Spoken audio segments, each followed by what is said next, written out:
I don't want The two of us, we've been doing it for like a year and a half. Yeah, I think about 18 months. That's crazy. I know. It feels like it's been forever, actually. It does. It does. And then I've been doing it since my daughter was a year, and she's 8. So. Oh, okay. Yeah, right. 7 years this month. I want to say you opened. Yeah. Yeah, it was April. It was in April. Yes, it was. Yes. Yeah. That's crazy. Yeah.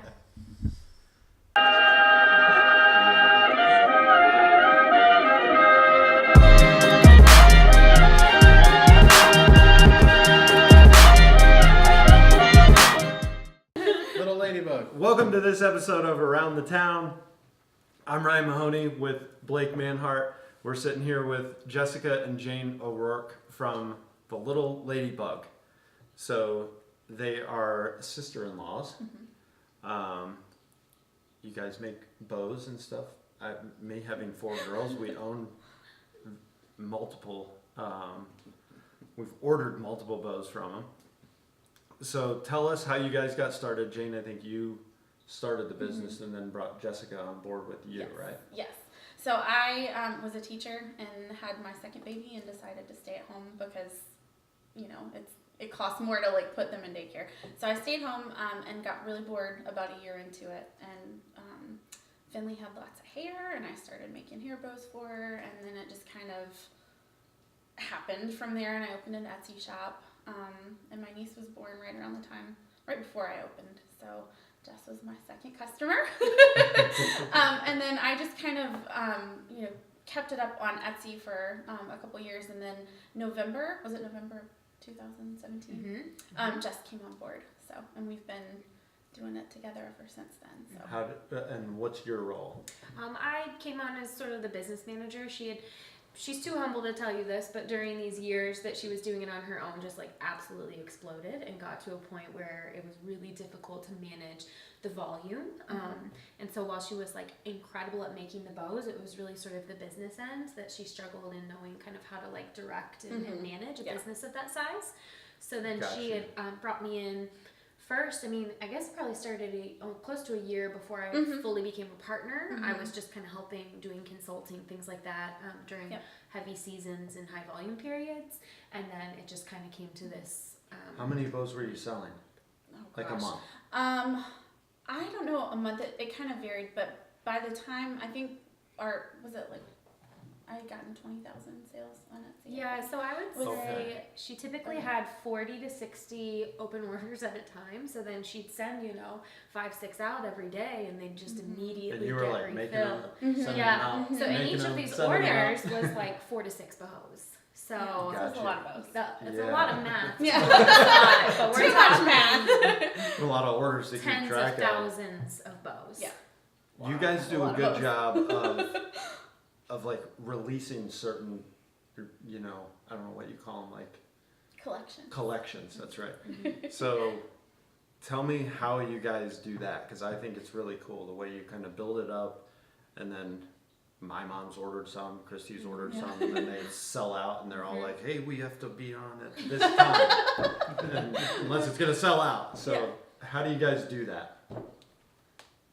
Well, we a couple times a year have a big planning meeting, and we decide, kind of what our themes are going to be. And Jess is awesome at coming up with ideas for that and names of things. And then I design the bows based on kind of what's in style and all the things that are selling in the boutiques and all in the little girls like fashion world, which is a lot more involved than you would think it is. But and then we make the collections, and Jess does all the marketing for it. So Tell us about the marketing.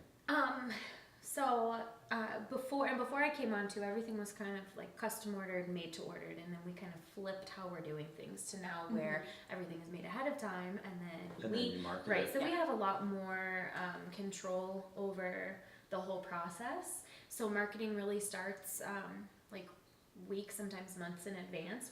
And you're already making them. So we partner with like collaborators who buy and wear the boutique brands that we kind of style our designs around. Okay. And so we'll send them to these families and these moms with these little girls like months in advance, and so they'll start to photograph it with these dresses. They'll start to drop little sneaks, on their Instagram pages, on their Facebooks, and then they're friends with all these other moms sort of in this boutique world. And they're like, where'd you get that Right. Yeah. And then we start to sneak it a couple weeks in advance, letting them know, this is when it's coming. We like to plan it around sometimes if we know that one of our favorite brands has a big release coming. We'll plan it a couple days after that release, especially if the pieces match those dresses, so that we can really sort of leverage that momentum as well. Holy cow. Wow. Pretty neat. That's awesome. Yeah. So you have a lot of different mediums that you, social media and so forth, that you push out, your activity and your product and so forth too. But where ultimately are the people coming from? Are they folks that are picking you up on Instagram, or are they folks that you've known? How do they get to you? How do they know it's Little Ladybug? I would say it's a mix of both. We do have a lot of friends and family and people, in our community that are ordering from us, as well as social media is huge for us. So we have a really active Facebook community where we've got about 3,000 members, and people will buy and sell and trade old accessories of ours, as well as that's where we can share sort of the insider information. And then we've started partnering with influencers on Instagram. So these are people that have large followings who share a lot about their home and family life. So they might share our products with their customer base, and then in turn those people are likely to come follow us or purchase from us and things like that. Who are you looking for when you reach out to influencers? So how do we choose an influencer? Yeah. That's one thing that we're still working on fine tuning. Yeah.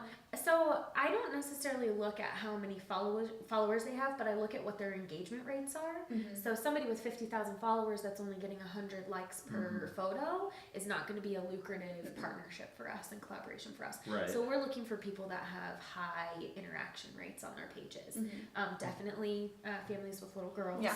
That's kind of essential. Yeah.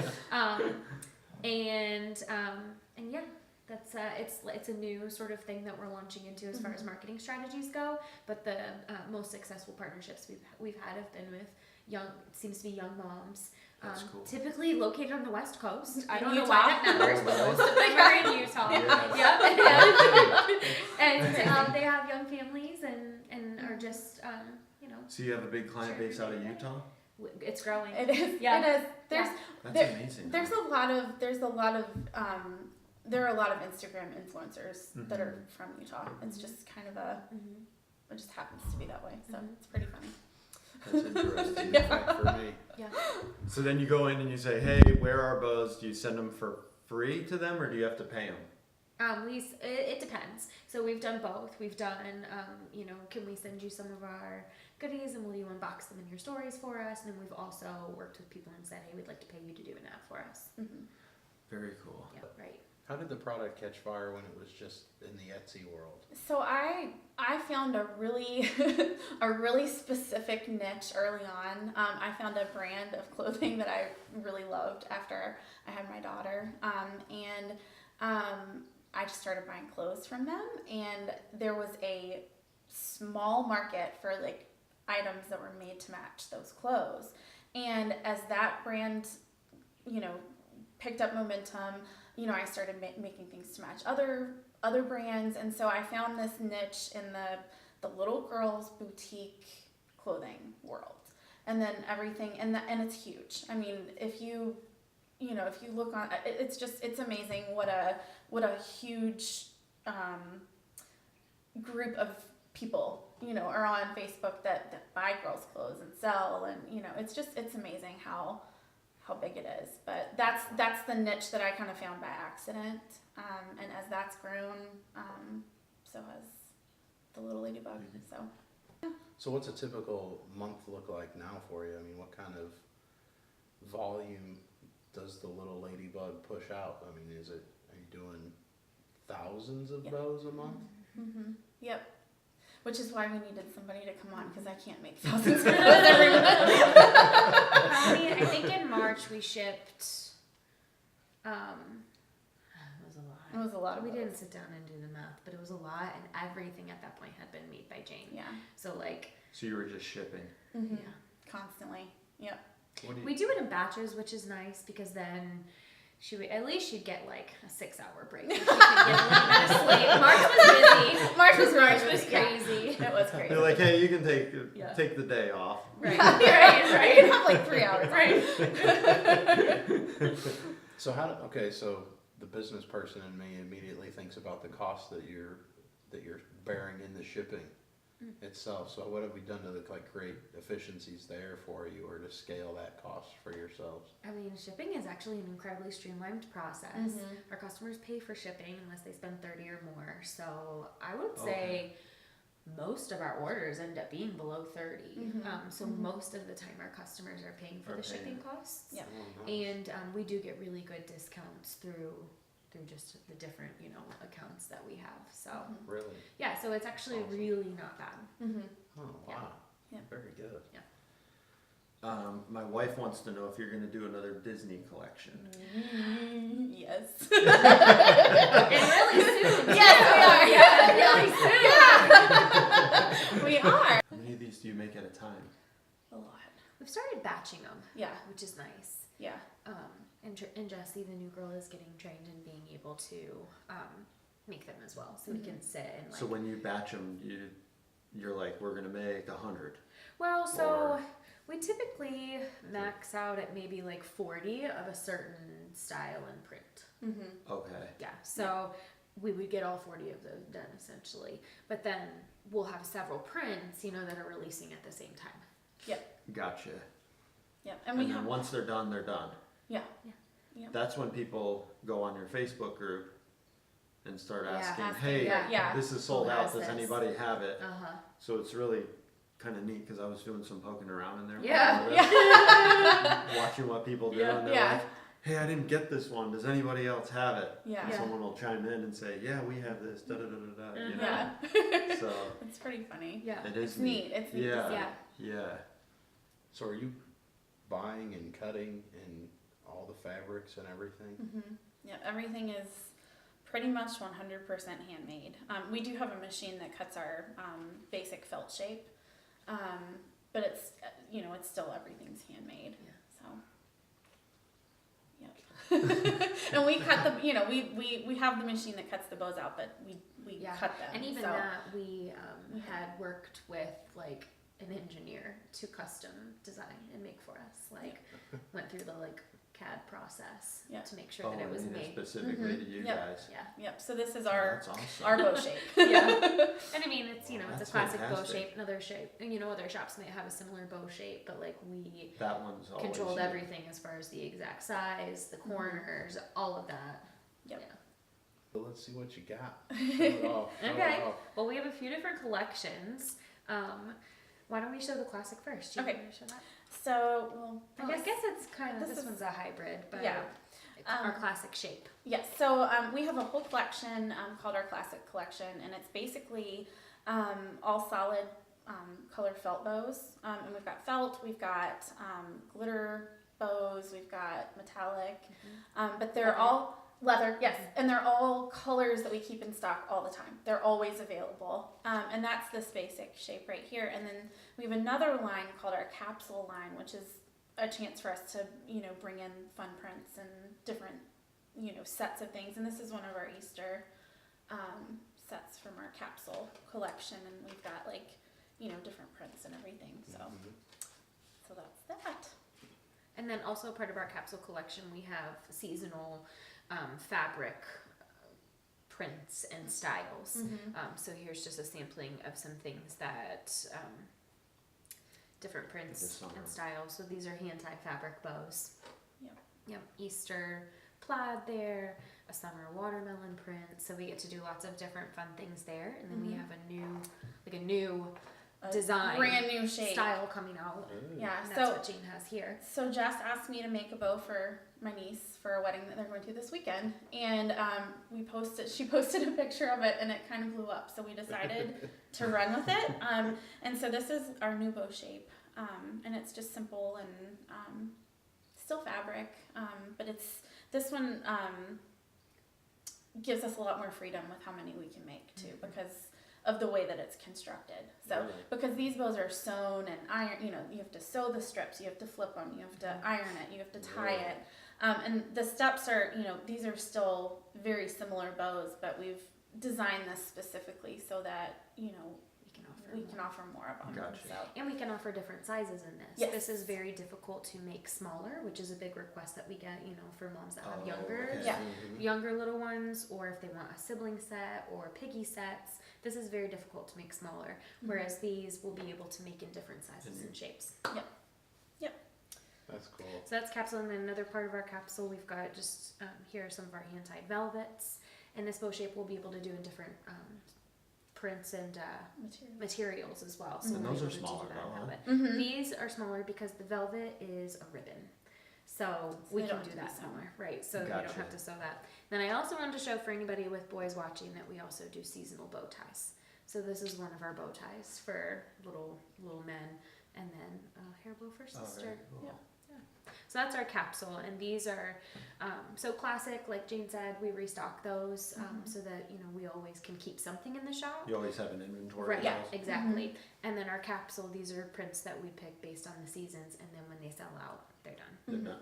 And they're a final collection, and sort of our claim to fame, the one that almost always sells out really quickly, is our Luxe collection, and Jane will share that. So this is our very first Lux collection that we did last year, and this was one of the things that when I first started in the girls boutique world, this was something that I made that was different, and people really liked them, and this is just kind of like our, I don't know, they're like our more special heirloom quality bows, and they're very detailed, and they're very these are the ones that we really try to match to a bunch of different brands and that kind of thing. So this one has this is our bunny bow from last year, and then this year we did this color again, and then we did a tan color. So That's the ones we have. yeah. So and those, and we have a collection of those that release pretty much every month. So. And these Jane stitches by hand. They have lace. They have like really vintage details. A lot of times flowers. Like Those are they're super custom, Very, those. very yes. A lot of time. Goes When do you into start those. making those for Easter? Like 3 or 4 months ago, or does it take that long? No, it doesn't take that long, but we're right now we still have to.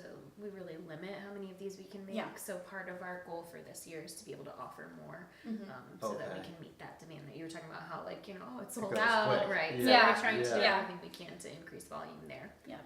So, and we're working on June bows now, right? June. May. That's right. That's pretty good. You're pretty quick then. Yeah. End of May. Yeah, end of May. We're Yeah. working on end of May. Yeah. That's cool. Well, and then with you having the little girl too, you put that bow on her, Yeah. close that out. Right. Yeah. It's kind of Right. like let's see how this Yeah. works. Yep. We like it. Yep. It serves the purpose for the wedding. Then if it blows up, we'll make Right. some. Yeah. Totally. That's Yeah. awesome. That's incredible. Yeah. Now, just to be sure, the little bow ties for the boys, are they clip on? Yeah. I don't Yes. have to. Oh no, they're not. Yeah, They're clip on.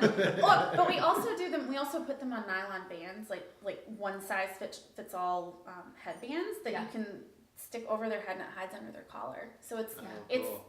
kind of like a hybrid between Yeah. like a banded bow tie and And these can be hair bows. So that's what I like about them too. Is I'll buy it as a bow tie for my son, and he'll maybe wear it once, and then I can stick it in my daughter's hair Yeah. and extend the life of it. Yeah. Yeah. That's cool. That's excellent. This was awesome. Thank you. It's Who would have unbelievable. thought, right? Well, I mean, you told me that they did a good job, but I didn't realize that it was like big business too on top of it. I know it is crazy when we really sit down and think about what we do and the Yeah. volumes that we're doing and what we're. Over 7 years, I guess, since Yeah. you started, right? Yeah. Yeah, It is that's neat It's to a lot of like. bows. Yeah. Yeah. Yeah, it is really cool. Right, especially just like 2 moms who work out of our houses, and, Well, that's and it. kind of- Amazing. and It's kind of a hours that work testament for to the us. 21st century Yeah. economy and Yeah, I so think forth so. as Yeah, well right, too. I mean, right. it's highly custom. It's Yep. highly personalized to a lot of folks, and Well, we you get really to speak know a lot of directly our to them. customers. Yeah, Yeah. exactly. Our customers know us. Like, I feel like I'm actually like friends with them. Yeah. So it's neat. Yeah. It's a neat relationship. You guys do a good job of creating demand and scarcity and everything to market it in a good way. Well, and Yeah. the scarcity of it is more, just us not having the manpower yet. Right, to- right. that is But it. there's always something good about Yeah. not having it like Absolutely. mass produced. Absolutely. Right, exactly. You know what yeah. I mean? Yeah. Where it's Yeah. kind of Maybe Damon John will be watching and he can pump you out. Right. Merchandising connections and so forth. it's it creates a good community on there because then it forces people to trade and Yeah. sell and buy and Right, do whatever right. with inside of the Facebook. It's cool. page It's there. like its own like cult classic. Yeah. Well, that's how the whole little girls boutique world is. It's kind of like an underground. Yeah. Like a lot of people don't know about it, but it's Right. huge. So Yeah. people buy and sell, and I'm trying to sell a Some- dress on one of the pages right now, in fact. it's funny. It's kind of addicting once you get into it. Yeah. So it's fun. And I think too that people love our pieces because the quality is on par with the quality that they're buying from these more limited, brands. These moms aren't choosing to go to Old Navy and Target for their special occasion dresses, and so they don't want their bows from there either. Yeah. Yeah. So it works out well. Yeah, but the good thing is that our bows go with Old Navy stuff. Yeah, So exactly. yeah. Yeah. Don't want to exclude. Yeah. And I shop at Old Navy. I know. By the way, my daughters are always. Exclusively Old Navy and Target or Goodwill. Yeah, let's not. Us too. Yeah. I'm thinking more of the Luxe brand of like the made to match that women are shopping for those. Yeah. Was singing so good to the end. Edit that out. You have to let my wife into the community because she'll buy it all secondhand. She got no problem with Oh that. yeah. For sure. Right. It's awesome. It is. It's fun. Congrats. Thank Yeah. you. It's fantastic. Shut it down, dude. Thank you guys for joining us on this episode of Around the Town with Jane and Jessica from the Little Ladybug. We're gonna give you the link so you can go follow them and take a look at do you guys have a website? Yes. we We do. sell exclusively from our own website now. Yeah. So Okay. no more Etsy. Is that new Yeah, this year. this year? Yeah, Okay. before we were in Etsy. And that's the littleladybugaccessories.com. LittleLadyBugAccessories.com. So we hope you guys enjoyed this one. Go follow them on Facebook, Instagram, and check out their bows. Go buy them for your kids. You'll love them. My kids do. My wife does. Our whole family does. So thank you guys very much. We'll see you next time. Thank you.